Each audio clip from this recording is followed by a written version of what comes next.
Bawah ni pati dia, hak atas ni ayak noh. Yang cuma nak ambil bawah ni, atas ni kita buang. Esok baru kita cedok buang ayak dia pelan-pelan. Lepas tu kita nak ambil pati dia saja noh. Hak ni sisa temupau parut noh. Nampak? Tu. Nampak? Hak ni katanya buat sambai macam sambai nyok tu sedap noh. Wallahu alam, tak try dia. Tapi tengok nampak? Nampak menarik tu. Assalamualaikum warahmatullahi wabarakatuh. Alhamdulillah. Wangi bunga ni. Tu dia.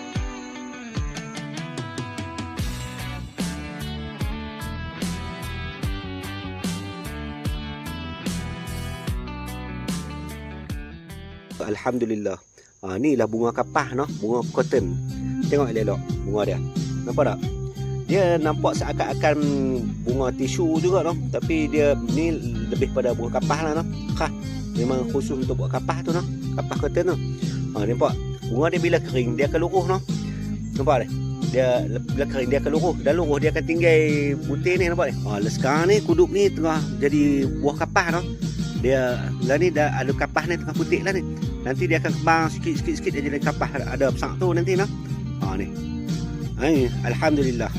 Sekadar tu dulu, harap bermanfaat. Terima kasih banyak. Assalamualaikum warahmatullahi wabarakatuh.